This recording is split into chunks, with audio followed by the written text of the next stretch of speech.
నమస్తే, welcome to weekend analysis by KRR.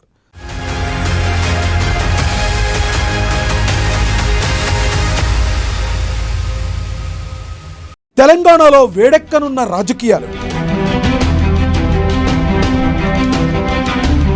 ఓవైపు జూబ్లీహిల్స్, మరోవైపు స్థానిక ఎన్నికలు. అక్టోబర్ 8న హైకోర్టులో ఏం జరుగుతుంది?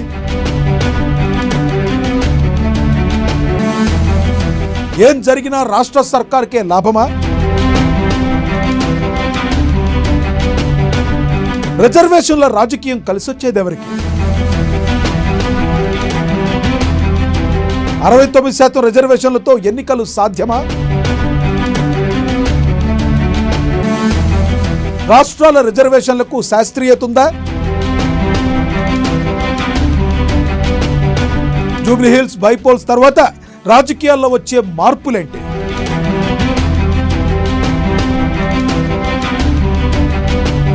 ఏపీలో చంద్రన్న పాలన ఎలా ఉంది?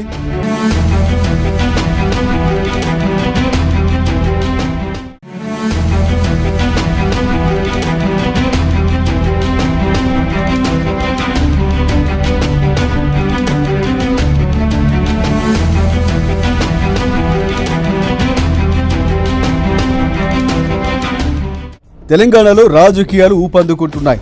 ఒకవైపు జూబ్లీహిల్స్ అసెంబ్లీ బైపోల్, మరొక వైపు స్థానిక సంస్థల ఎన్నికలు. నియోజకవర్గంలో 3.99 లక్షల మంది ఓటర్లు జూబ్లీహిల్స్లో భవిష్యత్తును నిర్ణయించబోతున్నారు. టీఆర్ఎస్ మాగంటి సునీత గోపీనాథ్ను అధికారికంగా ప్రకటించినప్పటికీ కాంగ్రెస్, బీజేపీ ఇంకా అభ్యర్థులు ఖరారు చేయలేదు. ఎంఐఎం అధినేత ఓవైసీ బీఆర్ఎస్పై విమర్శలు గుప్పించారు.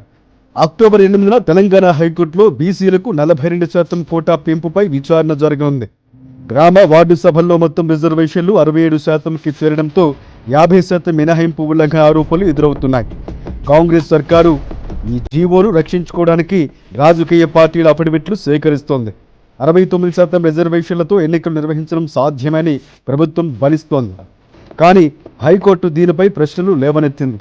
మరోవైపు సుప్రీంకోర్టులో కూడా దీనిని సవాలు చేస్తూ కేసు పడింది. అక్టోబర్ 6వ తేదీన విచారణ జరగనుంది. రిజర్వేషన్లపై కాంగ్రెస్ వ్యూహం. ఫలితం ఏదైనా సర్కారుకే లాభం.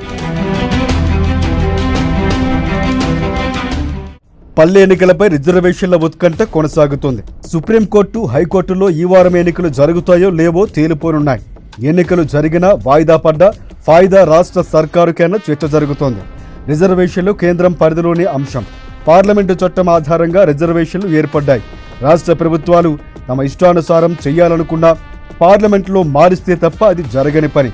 ఇతర రాష్ట్రాల్లో అనేక మార్లు ఇలాంటి ప్రయత్నాలు జరిగి నిలిచాయి. అయితే ముఖ్యమంత్రి రేవంత్ రెడ్డి బీసీ రిజర్వేషన్లు, కులగణన అంశంలో ప్రదర్శించిన చిత్తశుద్ధిని అందరూ అభినందిస్తున్నారు. అన్ని రకాల ప్రయత్నాలు రాష్ట్ర ప్రభుత్వ స్థాయిలో ముఖ్యమంత్రి చేశారు. హైకోర్టు ఆదేశాలు రావడంతో కాంగ్రెస్ పార్టీ బీసీల ఓటు బ్యాంకును బలోపేతం చేసుకోవచ్చు. బైపోల్లో విజయం సాధిస్తే రాజకీయ ఆధిపత్యం మరింత పటిష్టమవుతుంది. తెలంగాణలో బీసీ కమిషన్ సిఫార్సుల ఆధారంగా 42% పెంపు, కానీ జాతీయ మార్గదర్శకాలు 50% మించి అనుమతించవు. ఏపీలో చంద్రబాబు దూకుడు. వరుస పథకాలు, పంపిణీలతో జెట్ స్పీడ్.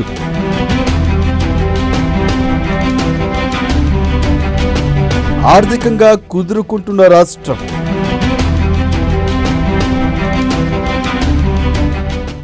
ఏపీలో చంద్రబాబు పాలన ప్రజల్లో ఆకట్టుకుంటోంది.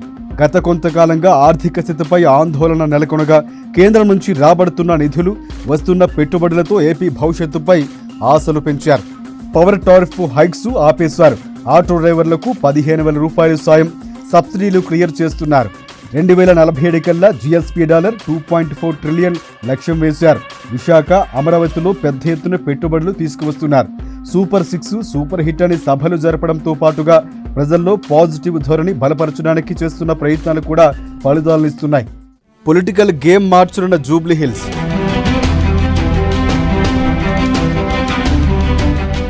అధికార పక్షానికే అడ్వాంటేజ్.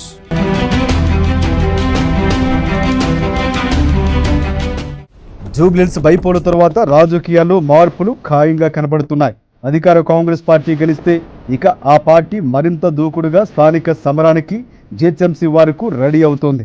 కాంగ్రెస్ బలపడితే స్థానిక ఎన్నికల్లో ఆధిక్యం బీఆర్ఎస్ పార్టీ విషయమైతే ప్రతిపక్షంగా బలం. బీజేపీ అభ్యర్థి ఎవరు తేలనున్నారు త్వరలో. ఈ ఎన్నికలు రాష్ట్ర రాజకీయాల్లో విభజనకు దారితీస్తాయి. రిజర్వేషన్ వివాదం కాంగ్రెస్కు ఓటర్ల మద్దతు తెచ్చిపెట్టవచ్చు. కానీ హైకోర్టు నిర్ణయం కీలకం కానుంది.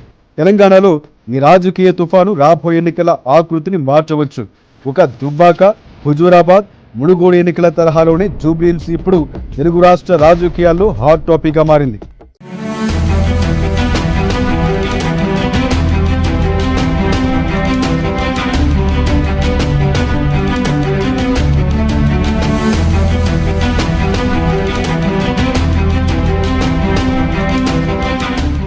ఇది ఈ వారం వీకెండ్ అనాలిసిస్ బై కేఆర్ఆర్. నమస్తే.